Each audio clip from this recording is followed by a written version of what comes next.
Oh, interesting to see your daily sports podcast news, narratives, takes, and gambling. Well, it's Texas A&M Community College. Just kidding. It's Texas A&M Corpus Christi, I believe. We did not get down to the bottom of it. I'm going to keep calling them community college because they call themselves a community college. There we go. Let's turn the volume to a reasonable amount. I swear when I restart my computer, it just kind of picks the volume it wants. Whatever. Daily Sports Podcast, News, Narratives, Takes, Gambling. I already said that. YouTube.com. It is tournament day. That's Texas A&M, Corpus Christi, wanting Bama, the number one overall seed in the tournament. Are they number one overall seed? I don't know. It doesn't matter. They're number one seed in their bracket. The number one overall seed is a stupid moniker because there are 4 brackets. There's no home court advantage, and regardless, Texas A&M CC beats Farley Dickinson, who did not even win their conference tournament, so they got in by default. And then Texas A&M CC beats those guys. They're going dancing, and it is bracket day. What's up? I just picked my national champion. And it is, I'll pull it up just for y'all. Want to see? Bam. Kansas. Taking Kansas. College basketball for me, all of the interesting shit will happen. Sometimes it happens in the Final Four, but it will happen before a Final Four game is played. The boring thing happens in the Final Four. The interesting shit happens in the Sweet 16 and the Elite Eight. The boring things happen. And then first 4 days, of course, boring thing happens in the Final Four. So based on that, this is what I did. I picked like 8 teams I thought could win the national championship. And then after that, I just went crazy a little bit. And then I went with narratives, conference narratives, and just basic narratives because that's what's fun for me. Here's my bracket. You can roast it. No one cares about your bracket, bro. I will say, like, the interesting narrative that I have is there had been quite a bit of conference realignment, and there's this SEC Big Ten thing happening in the Big Ten. People who are fans of Big Ten schools, they seem to get mad at the SEC for having, like, some conference stuff, and I can tell you as an SEC alum, we don't really love the conference this much. We love it in football because nobody can beat any of us. Those days are over. Of course, that was, like, kind of ended in 2016, I would say. But there were about 15 years in there where it was like, whoa, what? This is crazy. Now we just do this because it's funny and everybody gets mad. But there are a bunch of SEC and Big Ten matchups in the first round, or at least 2 or 3. So I picked the SEC team over the Big Ten team because, like, with the Big Ten and the Mountain West, the narrative of the Big Ten and the Mountain West is they blow ass at the tournament. The Mountain West is garbaggio. So I didn't pick it. I didn't pick one of them to win a single game. I've tried over and over. New Mexico was a 3 seed. San Diego State was a 2 seed. Nope. Never again. BYU is the only one, and that was just Jimmer Fredette. SEC Big Ten matchups, Iowa, Auburn. Yeah, I mean, just because it's going to make them mad. I'll take Arkansas over Illinois, etc. Do I have anything interesting in my bracket? Let's find out. I have Arizona State making a run to the Elite Eight. I think that's fun. There's always a playing team that does, and that was my logic there. Kentucky, Duke in the again, the boring thing happens. Memphis, Duke, Kentucky, USC, etc. So it's bracket day. You can do the Wall Street Journal Bracket Challenge. If you are a subscriber, you can just click the sliders, and they'll do it for you. Remember that? Man, that was a lot of fun. Let's get to sports.com. Was it Farley Dickinson that's in? Who the hell is in? So Texas A&M CC, they are in. Is Farley Dickinson in? Yeah, never mind. Farley Dickinson is in. I don't know who Texas A&M CC beat, but they beat somebody. Farley Dickinson is not afraid of Purdue, and I know that because their coach was saying this on the internet. Hey, I don't want this. I don't want Purdue to see this, right? I walked into breakfast this morning, Cam. What did you say to me, Cam? Merles, where's Cam Merles? Wait.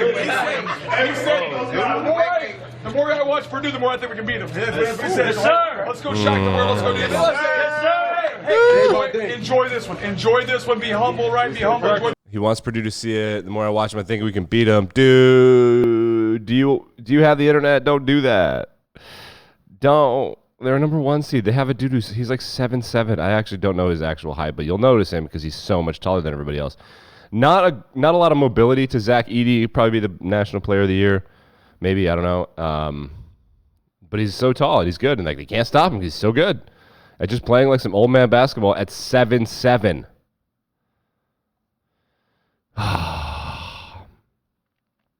The other narratives in this tournament for me, let's see. If Coach Cal loses in the first round or the second round, he'll be fired after Kentucky, and he'll go to somewhere cool and win another national championship. Once everyone started kind of paying players, Kentucky lost their edge, it seems. That's just one of my observations, so that's a big one. Is Duke a more fun and enjoyable experience without Coach K? Was it really him the entire time? I think that's funny. Big news in baseball yesterday. We'll get to the NFL free agency here in a second, too. Big news in baseball. Do you remember the trumpet guy? This show is really into the trumpet guy. Edwin Diaz, the closer for the Mets. And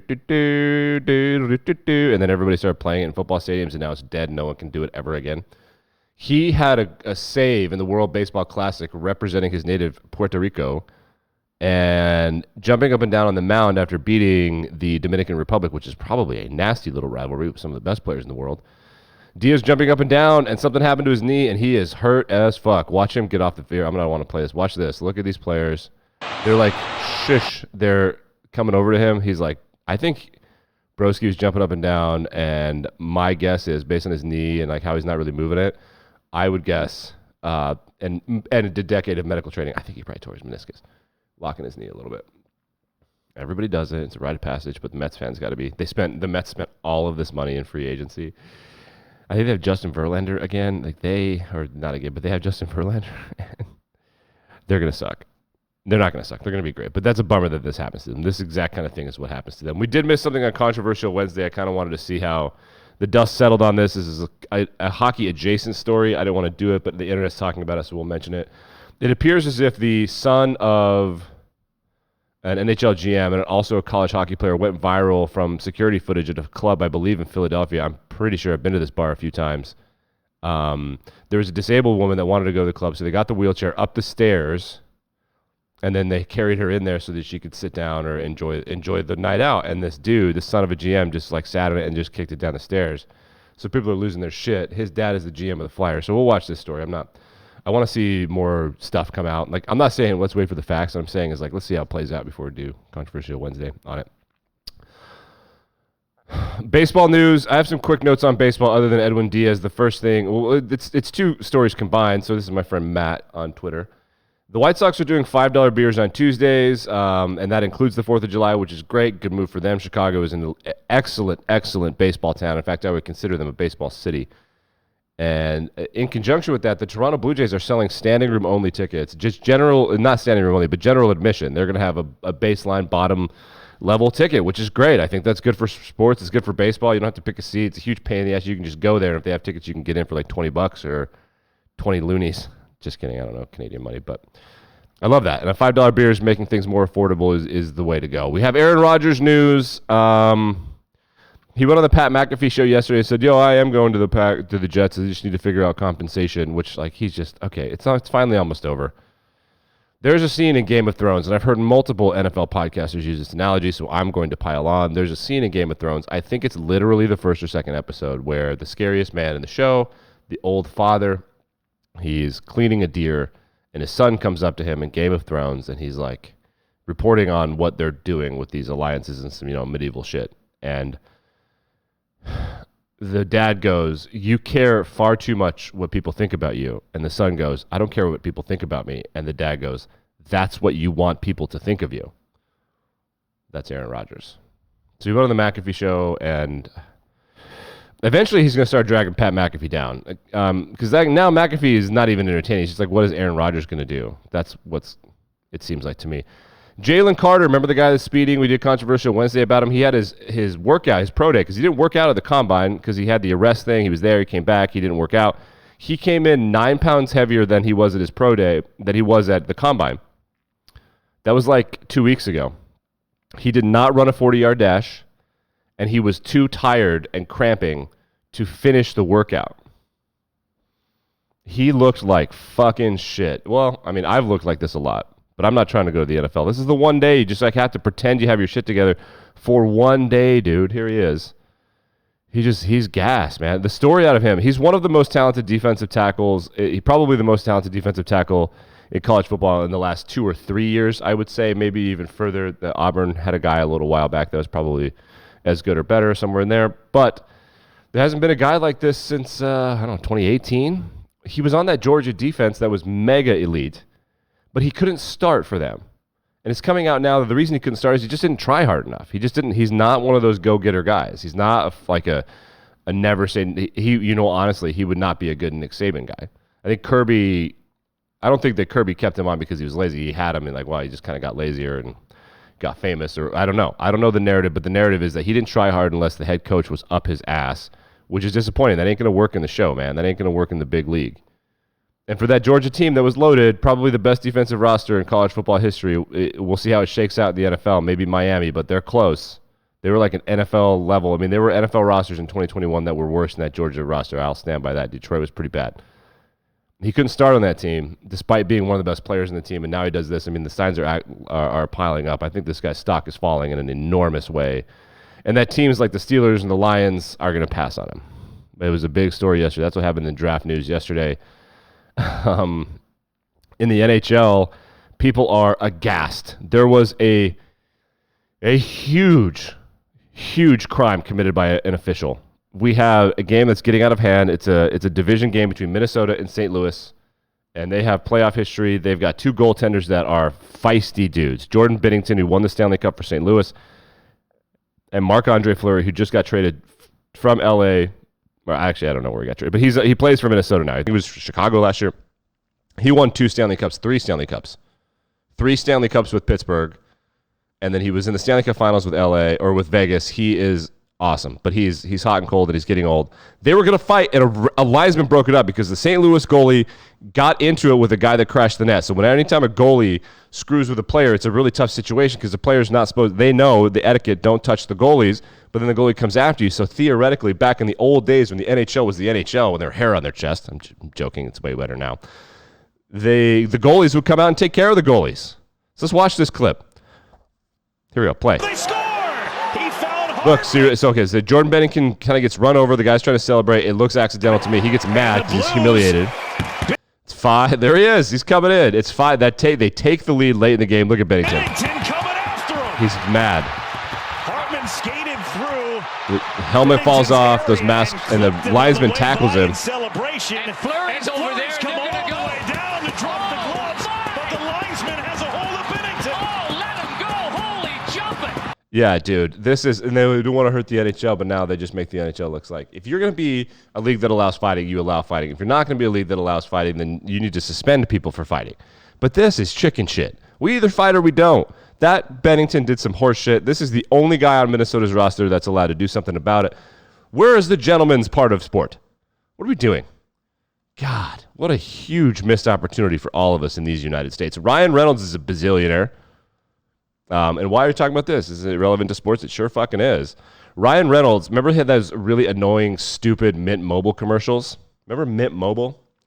That was Ryan Reynolds creating. He created a mobile company, like a cell phone carrier. Well, T-Mobile bought that motherfucker. So Ryan Reynolds sold his gin company for $600 million. And then he sold his mobile phone company for $1.3 billion to T-Mobile. I did not know Ryan Reynolds was a billionaire. He is. Why is this important? The Ottawa Senators are for sale. He's Canadian. He is already a co-owner of a sports team, the Wrexham thing, and he knows how to do the documentaries. Ottawa's got fine ownership. I think it's dumb. I think you should try to own. The NHL is rumored to have an expansion franchise on the way in either Houston or Atlanta. I think you should do that. The Canadian taxes and things. But the Canadian markets are better. Like pound for pound, they make more money. They'll just never be nationally famous in the U.S. Is where they're more money. I don't know about the business decision, whatever. But Ryan Reynolds looks like he's going to be an owner in the NHL. We'll see. I think it would be good for hockey. They just need more famous people involved. And if there is a Canadian billionaire that's famous that walks into them, I mean, how many famous Canadian billionaires that we all agree would be cool to be involved in the NHL? I think there are 3 of them that would even qualify, which would be Drake, Justin Bieber, and Ryan Reynolds. So, I mean, be a great day for the NHL if they were able to pull that off. I truly believe that. I think it would be pretty sweet. Have a story for you. So this is hilarious. I got this from TikTok. I'm going to pause the TikTok because I don't want to talk right now. So this is from Matt Norlander on Twitter via Kent Sports on TikTok. So Grand Canyon University, who I believe is a 14 seed, they are playing in Denver. Their luggage got lost. Maybe they didn't ship it correctly. Who knows? But that includes their, I believe, game jerseys, practice jerseys, and team equipment. They would have had to practice last night. I think they're playing today. So not only did we lose their stuff, but what's really hilarious is that Baylor, are they playing Baylor? I don't think they're, let's find out exactly who they're playing, just so that I can get facts correct. Do you think that's a good idea to get some facts correct? So Grand Canyon University lost their stuff, okay? They're playing, I believe, today.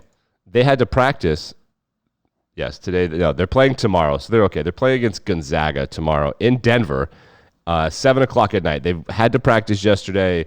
They don't have any of their shit, like basketballs and practice jerseys and stuff. The head coach's brother, I believe, is either the head coach or assistant coach for Baylor. And so they practice in Baylor stuff. Nice to know people, man. That's a crazy thing. Grand Canyon is not a school that you think is a basketball powerhouse, so it's really nice of a big basketball school to help them out. I love that story. I mean, there's no reason not to be bros about this. There's no reason not to be bros about this. Alabama, remember the guy that provided the murder weapon? That guy apparently needs armed security now because people are harassing him so much. They'll need that at the NCAA tournament. I don't know where the first round is. My guess would be they always get the number 1 seeds to play close to home, so my guess will be Atlanta, Birmingham, New Orleans, Memphis, somewhere in there for Bama to be close. But apparently he needs an armed security because people are mad at him. I don't know if he needs it or they can afford it and it's just a smart idea. Who knows what's actually going on there, but that's going to rear its ugly head at some point. Ja Morant, the guy with the gun in the strip club and the Make It Rain, he is looked into the camera on ESPN and said this. And we both know how dangerous that can be. That's Jalen Rose right there. Remember the Final Four guy for Michigan and now... Wait, was it Jalen Rose, Michigan? Yeah, Jalen Rose, Michigan. Whose gun were you holding? Well, the gun wasn't mine. It's not who I am. I don't. Bruh. I've never seen it before in my life. It ain't mine. I guess, I mean, he couldn't lie about that because if you lied into a camera and then they were able to get the registration or like in possession of an illegal weapon, that'd be bad, MK. That'd be bad. Watch this. A kid in, I believe, an Italian soccer league was going to get to score a goal. But the keeper of the other team was like, I don't know. So here's the kid. Watch this. They're going to give him the opening kickoff. There he goes. He's wearing number 10. He's going to go down the pitch. Listen to the crowd. Rávezetést. És lehet, hogy megszületik a harmadik MTK találat is a mérkőzésen. Senko kivédi. Ennek azért van. I love that. The goalie probably couldn't not react. Goalies are the worst people. They really are. He stopped it again. Get out of here, kid. I think that's a better experience, honestly. I think that's a much better experience. But I don't know the kid's situation, so who knows? I don't know. March Madness today at 12:15 p.m. Eastern Standard. Look at the crowd, Matt. 12:15 p.m. Eastern Standard Time. Let's see whose bracket gets busted up on day one.